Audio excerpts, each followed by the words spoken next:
panas terbakar konflik. Bisa jadi itulah yang pecah membara mewarnai batin Farhad Abbas ketika hari Jumat kemarin bertemu dengan Nikita Mirzani.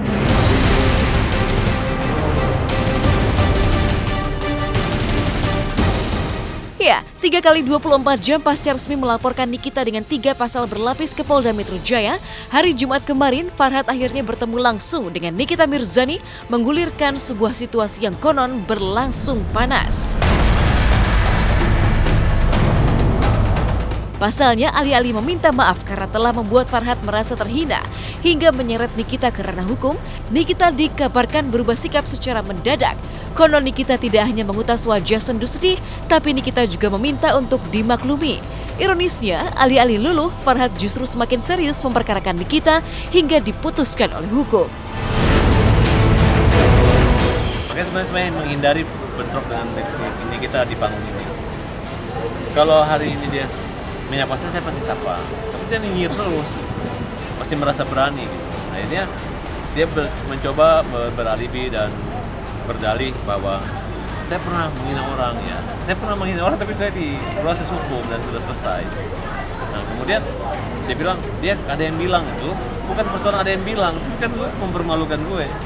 Tadi dia nggak seberani kemarin sih, malah kelihatan sedih.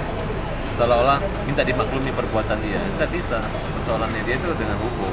Apa tadi dia minta maaf secara personal? Oh nggak ada minta maaf. Perkara yang sejenis atau lebih ringan pun dihukum, apalagi yang seberat Nikita. Ancaman hukumannya 5 tahun penjara. Denda sendiri ada? Ganti rugi ada, bisa sampai 1 miliar. Uniknya berbanding terbalik dari situasi pertemuan Farhad Abbas dengan Nikita Mirzani yang konon memanas, Angel Elga dan Vicky Prasetyo yang juga telah dilaporkan secara resmi di hari yang sama dengan pelaporan Farhad terhadap Nikita di Polda Metro Jaya justru memamerkan kebahagiaan mereka yang semakin harmonis.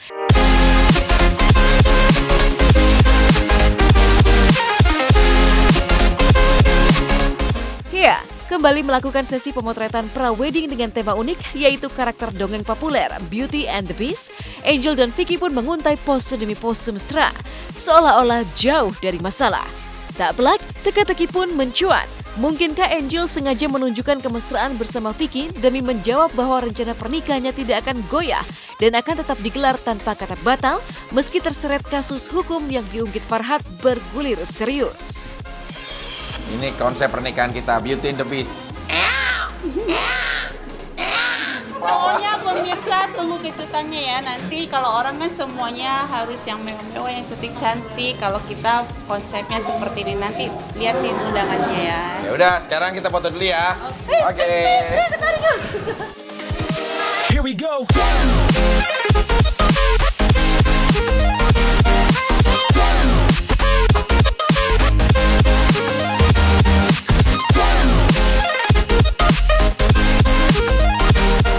Kan ceritanya dia kan petualangan cinta. Terus dia sudah memainkan hati wanita. Jadi aku yang mewakili semuanya untuk mengutuk dia jadi jelek.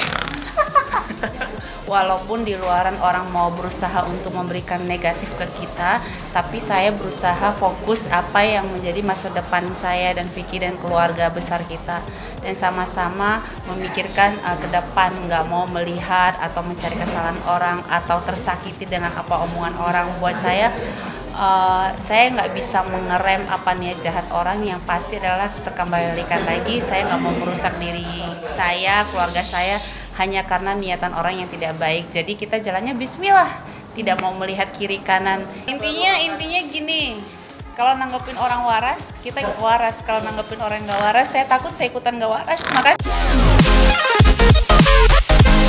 Ya, bahagia tanpa syarat dan beban apapun.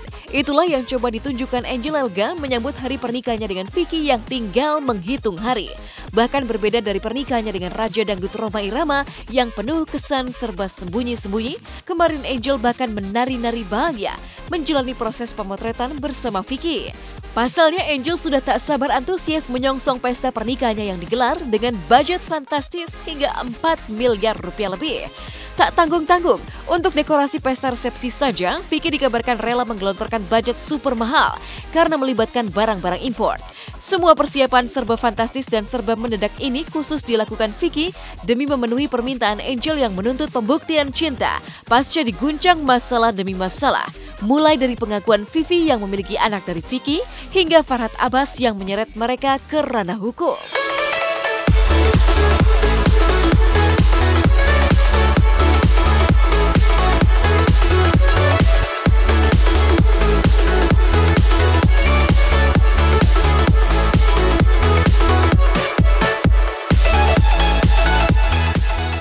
Sekarang kan Vicky ini bekerja, tugasnya memenuhi rekening istri dan dia akan membahagiakan semua orang dengan konsep-konsep yang aku inginkan. Pasti semua. Syuting pagi, siang, sore, malam, transaksi rekening, silakan rekening istri saya.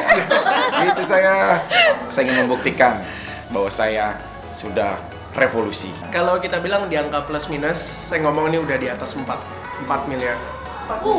Wah, udah lewat ini, tapi aku udah nabung. Temanya kan tema klasik Inggris. Dan itu kan betul-betul yang klasik yang saya sukai, tapi ternyata di Wedding End ini kan barang-barang yang saya inginkan itu adanya di luar negeri semua. Diimport langsung sama Wedding End, nggak tanggung-tanggung. Gitu. Jadi nanti dekornya tuh, wah aku suka banget itu impian aku. Aku pengennya tuh dia terjun dari udara, ketemu-ketemunya di air. Konsepnya serem Aku nggak minta apa-apa, aku cuma minta satu pengorbanan kamu kalau dia nggak muncul lagi dari laut.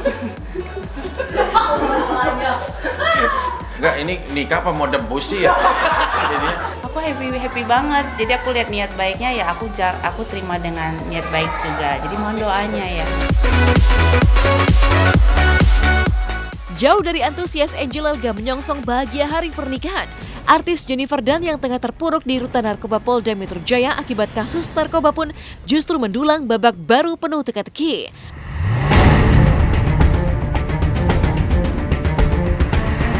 Pasalnya dikabarkan terancam tidak memiliki kesempatan rehabilitasi karena 3 kali tertangkap tangan tersandung masalah narkoba. Peter L., sang pengacara Jennifer, mendadak semakin sering mengutas kegiatan religius Jennifer dibandingkan kasus narkoba Jennifer yang berkasnya akan segera bergulir ke kejaksaan. Tak pelak, sebuah tanya pun mencuat. Setelah muncul video Jennifer menangis meminta direhabilitasi dan bukannya ditahan, mungkinkah kini lagi-lagi pihak Jennifer menguntai pencitraan demi mendapatkan simpati dan keringanan agar bisa direhabilitasi? Kondisi di dalam sementara ini Jennifer sholat 5 waktu dan puasa udah 2 minggu terakhir puasa, udah 2 minggu terakhir. Enggak, itu kan perintah undang-undang. Penyalahguna itu kan orang sakit ya, kategori sakit ya. Kalau sakit kan harus diobati caranya gimana ya, rehab. Tapi kan ini udah ketiga kali, Bang. Hah? Udah kesekian kalinya nih. Itu kata undang-undang gitu. Oke, tapi lu bakal yakin nggak Bang? Kan ini udah 3 kali dia bakal Wah, kata siapa 3 kali? Perbuatan yang dia lakukan sudah terpenuhi ya, sudah terpenuhi bahwa dia bersekongkol atau bermufakat ya, bermufakat untuk melakukan pembelian terhadap FS itu. Kondisinya juga stabil ya, stabil, dan langsung kita sekarang dalam status penahanan Polda Metro Jaya. Ya kita proses ya, kita proses nanti kita kirim ke kejaksaan berkasnya ya.